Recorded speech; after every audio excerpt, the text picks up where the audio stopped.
तो भाई लोग वीडियो शुरू होने से पहले खास बात कि ये छोटे मोटे बच्चे हो वो इसी वीडियो को यहाँ पर छोड़ के निकल लो और घर पर जाकर सो जाओ, क्योंकि ऐसी वीडियो देखने के बाद आपकी पटलून गीली हो जाएगी। बाद में मेरे को मत कहना।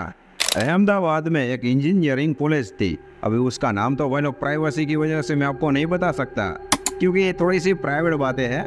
अभी एक दिन 21 साल का एक लड़का राकेश, जो कि वहाँ पर काम करता था, और काम भी भाई लोग ऐसा वैसा कोई अच्छा काम नहीं, प्यून का काम, यानी कि वहाँ पर साफ सफाई करना, पोछा पोछा मारना, कोई ऐसी चीज हो जो कि इधर उधर पड़ी हो तो उसे वहाँ से लेकर अपनी सही जगह पर रख देना। अभी उसी कॉलेज के पास में ही एक हॉस्टल थी, जहाँ पर इसी कॉलेज के ढेर सारे लड़के वहाँ पर रहते थे, और हमारा राकेश भी कॉलेज में सारा काम खत्म करने के बाद उसी हॉस्टल में चला जाता था।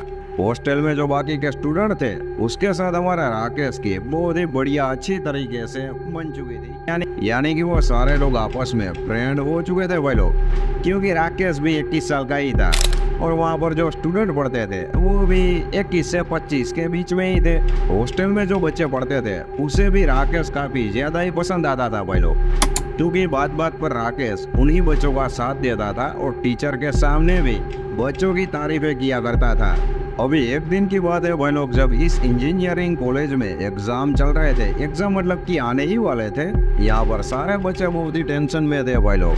राकेश भी इन सभी को देखकर उसे पता चल चुका था कि एग्जाम की वजह से ही ये सारे बच्चे ढेर सारे टेंशन में पड़े हुए हैं। राकेश को भी वही लोग यहाँ पर अच्छे से पता था कि ये सारे निठल्ले बच्चे लोगों ने 1 साल तक फुल ऑन मस्ती मजाकी किया है, इसीलिए इसी एग्जाम में इन सभी का पास होना नामुमकिन है। अभी एक दिन की बात है भाई लोग, जब ये सारे बच्चे मिलकर राकेश के पास आते हैं और उसे कहते हैं कि कॉलेज में जो स्टाफ रूम है उसकी चाबी तो तुम्हारे पास ही रहती है।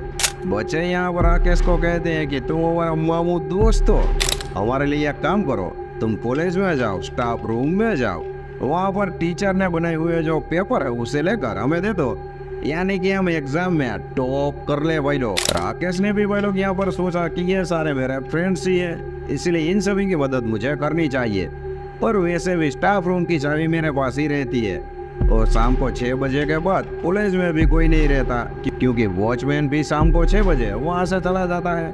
इसीलिए मैं अगर वहाँ पर जाऊँगा और पेपर की जेरॉक्स निकाल कर इन बच्चों को दे दूंगा तो किसी को कानो कान खबर नहीं होगी। अभी भाई लोग राकेश ठीक एग्जाम के 3 दिन पहले उस कॉलेज की तरफ मुड़ता है, और वो भी रात को 10 बजे है। हॉस्टल से भाई लोग कॉलेज थोड़े से पास में ही थी। राकेश जैसे ही कॉलेज के गेट के अंदर एंटर हुआ तो क्या हुआ कि उसे अंदर से एक फीलिंग आई कि मुझे कॉलेज के अंदर नहीं जाना चाहिए, लेकिन यहाँ पर राकेश ने इन सारी बातों को हल्के में ले लिया और वो धीरे धीरे कॉलेज की ओर बढ़ने लगा भाई लोग। राकेश ने कॉलेज का डोर ओपन किया और यहाँ पर उसने देखा कि पूरी कॉलेज में सन्नाटा छाया हुआ था, क्योंकि वहाँ पर भाई लोग इतनी रात को कौन होगा, सारे लोग तो 6 बजे वहाँ से निकल लेते हैं। सामने की ओर स्टाफ रूम था। राकेश धीरे धीरे स्टाफ रूम की ओर बढ़ने लगा भाई लोग। राकेश अपनी चाबी से स्टाफ रूम के डोर को खोलने लगा, लेकिन तभी उससे अचानक पीछे से किसी के भागने की आवाज आई। साला मेरे पीछे तो कोई भाग नहीं रहा ना भाई लोग, ध्यान रखना पड़ता है यहाँ पर। लेकिन भाई लोग यहाँ पर राकेश ने इन सारी बातों को अनदेखा कर दिया, क्योंकि उसे लग रहा था कि ये मेरा कोई वहम है। उसने अपनी चाबी से स्टाफ रूम का दरवाजा ओपन किया और वो अंदर चला गया। वहाँ पर जो मौजूद पेपर्स थे उसकी राकेश जेरोक्स करने लगा। जैसे ही राकेश का काम खत्म हुआ भाई लोग, यानी कि वहाँ पर मौजूद सारे पेपर्स की जेरोक्स राकेश के पास हासिल हो गई, तो उसने स्टाफ रूम का दरवाजा बंद किया और वो वहाँ से जाने लगा। लेकिन स्टाफ रूम था उसके पास ही में एक विंडो थी कांच की, जिसे अंदर बाहर देखा जा सकता था। राकेश यहाँ पर देखता है भाई लोग की साला स्टाफ रूम के अंदर कोई आदमी बैठा हुआ है, और वहाँ पर जो आदमी बैठा हुआ था भाई लोग वो सर को टेबल के ऊपर मार रहा था, और धीरे से उसने अपना सर राकेश की ओर किया, और राकेश यहाँ पर बौखला चुका था भाई लोग। राकेश यहाँ पर भाई लोग बड़ी तेजी से दुम दबाकर वहाँ से भाग निकला। वो कॉलेज के बाहर आकर सीधा अपनी हॉस्टल की ओर दौड़ने लगा। ढेर सारे हॉस्टल के बच्चे थे जो कि नीचे ही खड़े थे और वो राकेश के आने का वेट कर रहे थे, और इस साइड से राकेश उन सभी की ओर बड़ी तेजी से जा रहा था भाई लोग। बच्चे तो भाई लोग यहाँ पर खुश थे, उन लोगों को तो लग रहा था कि राकेश हमारे लिए पेपर लेकर आ रहा है। लेकिन वहाँ पर जाकर राकेश ने इन सारी बातों का जिक्र किया और वहाँ पर मौजूद छोटे मोटे बच्चे थे वो तो फेंट ही नहीं करती भाई लोग ये बातें सुनकर उन सभी लोगों ने। तो राकेश की कंडीशन भी भाई लोग बुरी तरह से बुरा हट वाली थी क्योंकि वो बुरी तरह से डरा हुआ था। वहाँ पर कुछ बड़े बड़े बच्चे थे जो कि राकेश को कह रहे थे कि ये तुम्हारा वहम है, ऐसा कुछ भी नहीं हो सकता, रात में गए और अंधेरा था इसीलिए तेरे साथ ये सारी कुछ कालाकांडी हुई है। हॉस्टल के जो बच्चे थे वो राकेश को कहते हैं कि आओ हम तुम्हें तुम्हारे रूम तक छोड़ देते हैं, तुम अपने रूम में जाओ और आराम करो, टेंशन ना ले बाबले, हम यहाँ पर मौजूद है। अभी वह लोग हॉस्टल के स्टूडेंट में जो ग्रुप था उसमें से एक लड़का राकेश के पास आया और उससे पूछा कि तुमने जिस आदमी को देखा उसने कैसे कपड़े पहने हुए थे। तो राकेश ने उसे बताया कि वो वॉचमैन जैसा लग रहा था क्योंकि उसने ब्लू कलर की शर्ट पहनी हुई थी।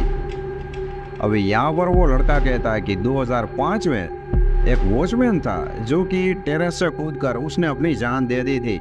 यहाँ पर उस लड़के ने राकेश को बताया कि कई ऐसे ढेर सारे लोगों का मानना है कि उसी वॉचमैन की रूह उसी कॉलेज में आसपास भड़कती है और अंदर भी भड़कती है, इसीलिए तो 6 बजे के बाद उस कॉलेज के अंदर कोई दाखिल नहीं होता।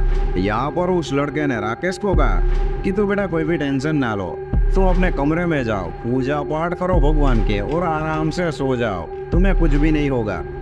भाई लोग राकेश अपने कमरे में गया, वहाँ पर सामने की ओर उसका डेस्क था, वो उस पर बैठा हुआ था। अभी यहाँ पर भाई लोग राकेश थोड़ा सा खाना पीना भी खा रहा था क्योंकि वो खाए पिए बगैर उस कॉलेज में बच्चों के लिए पेपर लेने गया था, इसलिए उसका खाना अभी तक बाकी था जो कि वो खा रहा था अपने रूम में बैठकर। जैसे ही वह लोग राकेश ने खाना खाना शुरू किया तभी उसके डोर में नॉक नॉक की आवाज आई। राकेश तुरंत वहां पर गया, दरवाजा खोला तो वह लोग वहां पर कोई भी नहीं था। राकेश वापिस टेंशन में आ चुका था लेकिन उसे भूख भी बहुत थी, बुरी तरह से लगी हुई थी। वह लोग वो वापिस अपना डोर बंद करता है और वापिस आकर अपना खाना शुरू करता है। अभी वह लोग धीरे धीरे 1 घंटा बीत जाता है और 2 बज जाते हैं। 2 बजे वापिस उसके डोर पर कोई आता है और नॉक नॉक करता है। राकेश यहाँ पर वापिस गया और उसने डोर खोला लेकिन अभी भी वह लोग बाहर कोई भी नहीं था। राकेश को तो एक पल के लिए लग रहा था कि यह हॉस्टल के किसी बच्चों की शरारत है जो कि मुझे डराना चाहते हैं। 2:40 पर वह लोग सेम चीज रिपीट हुई। राकेश ने दरवाजा खोला, इस बार भी कोई नहीं था। जैसे ही राकेश ने डोर बंद किया और वो पीछे मुड़ा तो उसकी खिड़की में उसे वही वॉचमैन दिखाई दे रहा था। भाई लोग जिस वॉचमैन को उसने कॉलेज में देखा था। यह सब देखकर वह लोग राकेश का भौकाल मच चुका था और वो वहाँ पर पूरी तरह से बेहोश हो चुका था। यहाँ पर वह लोग तुरंत राकेश को अस्पताल में ले जाया गया और 10 दिन के बाद राकेश को होश आया, यानी कि 10 दिन तक राकेश बेहोशी की हालत में था। भाई लोग राकेश जब होश में आया तो उसने ये हादसा मतलब कि ये सारी कहानी जो कि उसके साथ घटना घटी थी वो सारे बच्चे, सारे स्टूडेंट और वहाँ पर सारे मौजूद टीचर्स को ये सुनाई, जिसे सुनकर वहाँ का टीचिंग स्टाफ भी बुरी तरह से दंग रह गया था।